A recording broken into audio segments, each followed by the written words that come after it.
अच्छा, अब इन्हें हम लोग प्रूव कर चुके हैं कि जब हमारे पास क्वाड्रेटिक इक्वेशन की रूट्स दिए गए हो और हम इक्वेशन को मालूम करना चाहें तो हम कौन से फार्मूले से प्रूव करेंगे। फार्मूला हमारे पास आ चुका है, यानी x square minus s x plus p is equal to zero. ये हमारे पास फार्मूला है जब रूट्स दिए गए हो और इक्वेशन क्वाड्रेटिक इक्वेशन हम मालूम करेंगे, तो इस फार्मूले से हम जो है मालूम करेंगे। अब एक्सरसाइज 2.4 में हमारे पास क्वेश्चन नंबर 2 जो है वो दिया गया है। क्वेश्चन नंबर 2 क्या कहता है, find the quadratic equation, find the quadratic equation, quadratic equation मालूम करें whose रूट्स आर जिसके रूट्स ये हो। फर्स्ट पार्ट है क्या है 1 और दूसरा क्या है 1/2। हमारे पास दो रूट्स दिए गए हैं, एक रूट 1 है और दूसरा रूट 1/2 है। ये रूट्स हमें गिवन है। कहता है कि आप क्या करें, find the quadratic equation, quadratic equation मालूम करें। तो आते हैं, ये तो बहुत इजी है, हम लोग इसके लिए फार्मूला प्रूव कर चुके हैं कि जब भी, यानी मैं लिखता हूँ since x square minus s x plus p is equal to zero is the required quadratic equation. तो यहाँ पे हमें ज़रूरत है किस चीज़ की, एस की वैल्यू अननोन है और पी की वैल्यू जो है वो अननोन है। इस फार्मूले में हम लोग पढ़ चुके हैं कि एस क्या रिप्रेजेंट कर लेता है, सम ऑफ रूट्स को। तो आते हैं हम एस फाइंड कर लेते हैं। जो रूट्स है, एक रूट 1 है और दूसरा रूट क्या है 1/2। इसको हम यानी सम कर लेते हैं, जमा कर लेते हैं। तो ये दो रूट्स हम इसकी सिम्प्लिफिकेशन कर लेते हैं। तो यहाँ पे इसके नीचे 1 मौजूद है।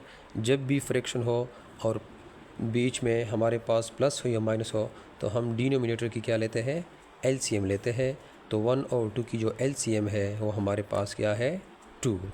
अब तरीका यह है कि जो हमारे पास एलसीएम आ चुका है इसको मैं रफ में कर लेता हूँ, यानी एलसीएम जो है ये 2, इसको हम डिवाइड करेंगे यहाँ पे नीचे जो डिनोमिनेटर है इस पे। नीचे डिनोमिनेटर क्या है 1 है, तो 1 2 ज़र 2। तो हमारे पास क्या आएगा, आंसर जो है वो 2 आ गया। जो आंसर आएगा इसको हम इस ऊपर वाली नोमिनेटर के साथ मल्टीप्लाई कर लेते हैं, 2 × 1। प्लस की जगह हम प्लस लिखते हैं। इसी तरह ये जो एलसीएम है यानी 2, इसको हम डिवाइड करेंगे इस दूसरे फ्रैक्शन के डिनोमिनेटर पे। तो हमारे पास 2 है, तो 2 1 ज़र 2। हमारे पास आंसर जो है वो आ चुका है 1 को हम ऊपर नोमिनेटर के साथ मल्टीप्लाई कर लेते हैं, 1 × 1। तो हमारे पास एस जो है वो आ रहा है, इसकी वैल्यू 2 1 ज़र 2 प्लस 1 1 ज़र 1 डिवाइडेड बाय 2।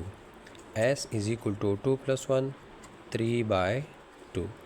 यानी दो रूट्स को अगर हम इसको ऐड करें, जमा करें, तो इससे हमारे पास इसकी वैल्यू 3/2 आ चुकी है। आल्सो हम p भी मालूम करेंगे, और p क्या रिप्रेजेंट कर लेता है, प्रोडक्ट ऑफ रूट्स को, कि इस रूट्स को आपस में मल्टीप्लाई करें।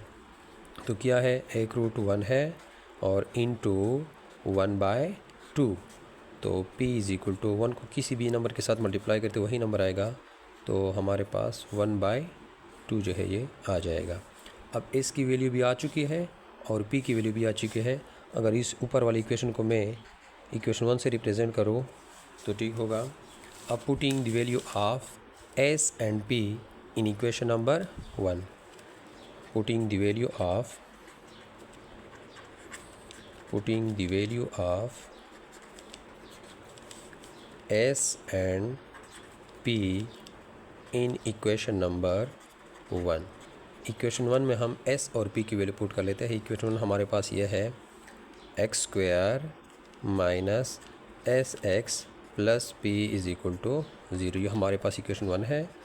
एक्स स्क्वायर माइनस एस की वैल्यू क्या है 3/2 इंटू एक्स प्लस पी की वैल्यू 1/2 इज़ इक्वल टू 0। इसमें हम मज़ीद थोड़ा सिम्प्लिफिकेशन कर लेते हैं। एक्स स्क्वायर, इस इक्वेशन को मैं दोबारा लिखता हूँ, -3/2x plus 1/2 is equal to 0। ये हमारे पास इक्वेशन आ रहा है जो हमसे रिक्वायर्ड है। अब यहाँ पे हम क्या कर लेते हैं, इस क्योंकि फ्रैक्शन है और सारे के बीच में प्लस और माइनस है, तो हम इन तीनों का एलसीएम लेते हैं। इन तीनों का एलसीएम हमारे पास क्या आएगा, 2 आ जाएगा। अब 2 को हम रफ में डिवाइड करेंगे 1 पे, तो 1 2 ज़ार 2 आ गया। हमारा रिक्वायर्ड आंसर क्या आ गया, 2 को हम मल्टीप्लाई कर लेते हैं ऊपर वाले न्यूमरेटर के साथ, तो क्या आ जाएगा 2x²। माइनस की जगह माइनस लिख दिया। अब एलसीएम जो 2 है इसको हम फिर डिवाइड करेंगे यहाँ इस डिनोमिनेटर पे, तो ये डिनोमिनेटर हमारे पास 2 है, तो 2 1 ज़ार 2। हमारा आंसर 1 आ गया। 1 को 3 के साथ मल्टीप्लाई करें तो वही 3 × x 3x आएगा, प्लस सिमिलरली यानी 2 ये एलसीएम है, इसको हम डिवाइड करेंगे थर्ड डिनोमिनेटर पे, तो 2 है, 2 1 ज़ार 2 आएगा। तो हमारा आंसर 1 आ गया। जो आंसर आता है इसको हम ऊपर वाले के साथ मल्टीप्लाई कर लेते हैं, तो 1 × 1 से 1 आएगा इज़ इक्वल टू 0। तो अब यहाँ पे हम क्रॉस, इसके नीचे 1 है, क्रॉस मल्टीप्लिकेशन कर लेते हैं, इसको इसके साथ, इसको इसके साथ।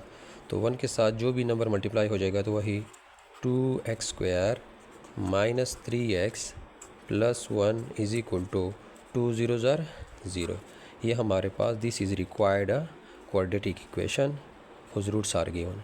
ये हमारे पास रिक्वायर्ड इक्वेशन है जिसके रूट्स गिवन थे, यानी वो रिक्वायर्ड इक्वेशन जो है वो आ चुका है।